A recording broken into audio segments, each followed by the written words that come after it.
அண்மை செய்தியாக பார்த்து வருகிறோம். கேரள மாநிலம் வயநாட்டில் மோசமான வானிலையால் மீட்பு பணியை மேற்கொள்வதில் சிக்கல் ஏற்பட்டிருப்பதாக தெரிவிக்கப்பட்டிருக்கிறது. நிலச்சரிவில் சிக்கியுள்ளவர்களை ஹெலிகாப்டர் மூலம் மீட்பதற்கான சிக்கல் நீடிப்பதாக தெரிவிக்கப்பட்டிருக்கிறது. அண்மை செய்தியாக பார்த்து வருகிறோம்.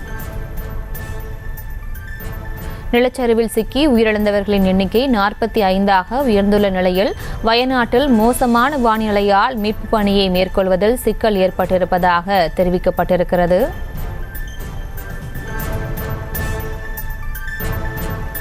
நிலச்சரிவில் சிக்கியுள்ளவர்களை ஹெலிகாப்டர் மூலம் மீட்பதில் சிக்கல் ஏற்பட்டிருப்பதாக தெரிவிக்கப்பட்டிருக்கிறது. மோசமான வானிலையால் மீட்பு பணியை மேற்கொள்வதில் சிக்கல் ஏற்பட்டிருப்பதாக தெரிவிக்கப்பட்டிருக்கிறது.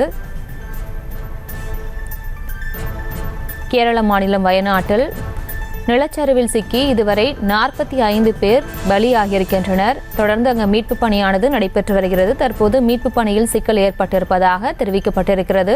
மேலும் விவரங்களுடன் இணைகிறார் செய்தியாளர் பாலாஜி. பாலாஜி, வணக்கம். முழு விவரம். பிரியங்கா, கேரளா மாநிலம் வயநாடு மாவட்டத்தில் ஏற்பட்ட நிலச்சரிவில் சிக்கி இதுவரை 45 பேர் உயிரிழந்துள்ளனர்.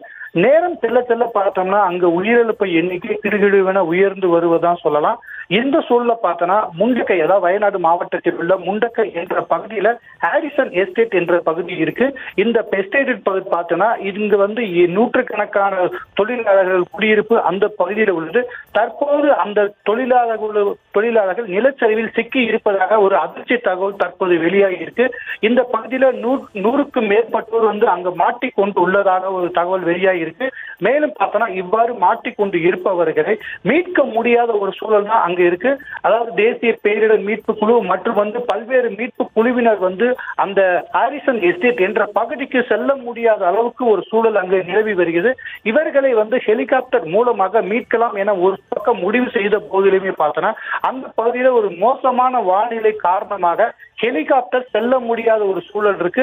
இருந்த போதிலுமே பார்த்தோம்னா இவர்கள் இந்த ஹாரிசன் எஸ்டேட் பகுதியில் உள்ளவர்களை மீட்க வேண்டும் என்ற ஒரே குறிக்கோளுடன் பார்த்தோம்னா பல்வேறு மீட்பு குழுவினர் அங்குள்ள சின்ன சின்ன தடைகளை தாண்டி முன்னேறி வருகின்றனர். இவர்கள் அதாவது ஹாரிசன் எஸ்டேட் பகுதியை சென்றடைய இன்னும் ஒரு 3 அல்லது 4 மணி நேரம் ஆகும் என சொல்லப்படுகிறது. தற்போது அங்கு ஒரு 100க்கும் மேற்பட்டோர் மாட்டிக்கொண்டு உள்ளனர். பிரியங்கா, விவரங்களுக்கு நன்றி பாலாஜி. செய்திகளை உடனுக்குடனும் துல்லியமாகவும் தெரிந்து கொள்ள சப்ஸ்கிரைப் பண்ணுங்க.